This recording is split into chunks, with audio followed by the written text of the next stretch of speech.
বাবু বাবু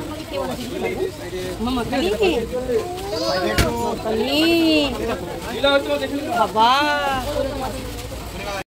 দীপাবলির কেনাকাটা তো জোর কদমে চলছে, সঙ্গে চলছে হচ্ছে ভাইফোঁটার কেনাকাটা, কারণ গিফট দিতে হবে। আদি ওর দিদিভাইদেরকে গিফট দেবে, প্লাস হচ্ছে আদির পাপাও ওর বোনকে গিফট দেবে, যার জন্য আমরা এসেছি শপিং মলে। কিছু গিফট নেব, চকলেট নেব।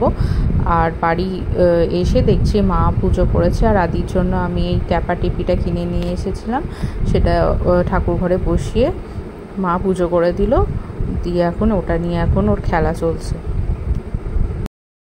মামা খাইয়েছো?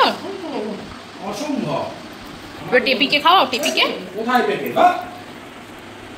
ও বাবারে, ওটা ট্যাপা, ট্যাপাকে খাওয়াচ্ছে আর টেপিকে খাওয়াচ্ছে। ওরে বাবারে, ট্যাপা টিপির পুজো করছো?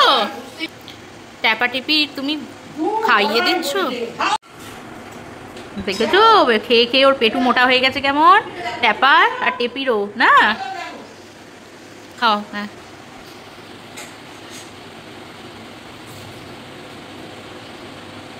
বাবা। এই যে আমার ধনতেরাসের গিফট, দুটো আঙুলচুটি কিনেছি। আদির জন্য একটা কিনেছি হচ্ছে হাতের কাড়াগুলো, আর কিছু জিনিস কিনেছি। এটাই হচ্ছে আমার ধনতেরাসের কেনাকাটা। আর এইদিকে প্রচুর কেনাকাটা করেছি, যেটা হচ্ছে আদির ভাইফোঁটার জন্য প্রচুর কেনাকাটা করেছি। এখানে অনেক গিফট আছে যেগুলো দিতে হবে আর কি। ও ফোঁটা নেবে, তার পারপাসে তো সবাইকে গিফট দিতে হবে, তো এগুলো সব ওর গিফটের জন্য কিনেছি। আর এখানে আদির জন্য একটা বোল আর একটা কাপ টাইপের কিনেছি।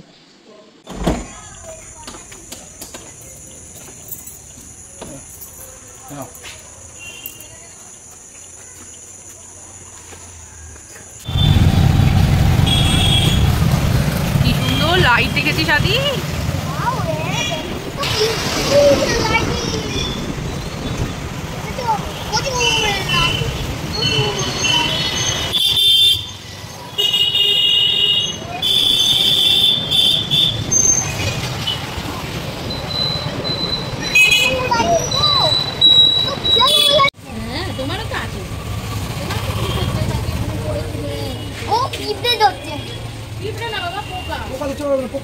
চলো চলে এসো।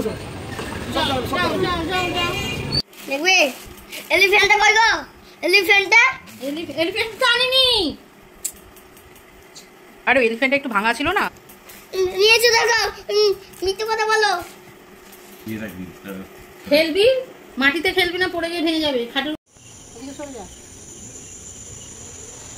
দীপাবলি দীপাবলি হ্যাপি দীপাবলি বলো। হ্যাপি দীপাবলি। দেখো আমার মাথায় পড়ে না। সরে যা, সরে যা, ওইদিকে সর একটু।